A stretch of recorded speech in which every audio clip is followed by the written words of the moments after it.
тяжелое дыхание. Жил в селе старик-пенсионер. Дом у него был большой, а у него никого не было. И он решил сдать комнату практикантке, которая проходила стажировку в местной больнице. Отношения между хозяином и девушкой были ровными. Никто никому не мешал, иногда по вечерам болтали о том о сём. Однажды зимним вечером девушка возвращалась из больницы. Входя во двор, она услышала где-то в противоположной стороне двора хруст снега. Темнота не позволяла видеть, кто это, но она подумала, что это старик какие-то дела делает. Но ее удивило, что человек очень сильно то ли пыхтел, то ли стонал, будто задыхался. Девушка громко спросила: «Кто это?» И тут же шаги и странное дыхание стихли. Постояв немного, девушка почувствовала себя неуютно и вошла в дом. Старик сидел у печи, и она поняла, что это никак не мог быть он. Она решила ничего не говорить, чтобы не пугать старого человека. Сели ужинать, и она заметила, что старик был какой-то грустный.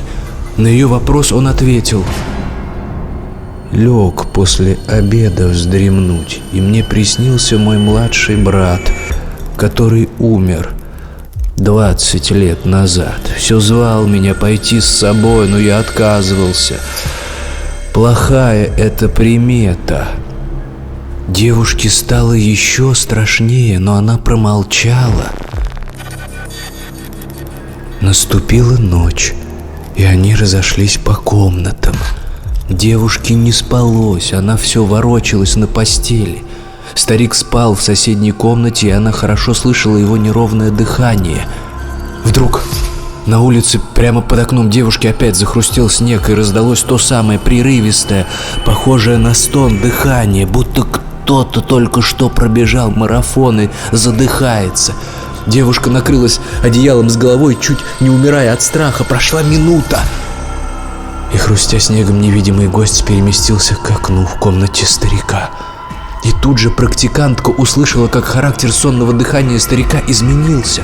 Он тоже начал пыхтеть и хрипеть, ворочаясь на постели.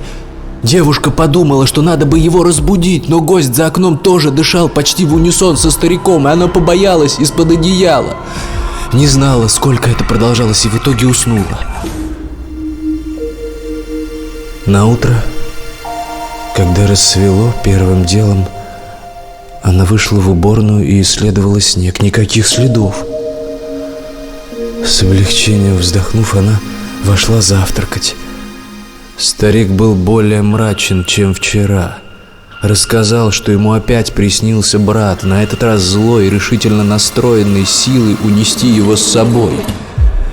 «Я боролся как мог, но он все равно меня сбил с ног и утащил силой», — вздохнул старик. Девушка тут наконец решилась рассказать о том, что она слышала. Услышав это, дед и вовсе впал в уныние. «Разбудила бы ты меня, пока он меня не одолел. Это точно был он. Я помню, как он жутко хрипел, когда умирал от туберкулеза. Теперь я конченый человек». И действительно, не прошло и недели, как старик слег с пневмонией и так и не смог оправиться. Похоронили его рядом с братом.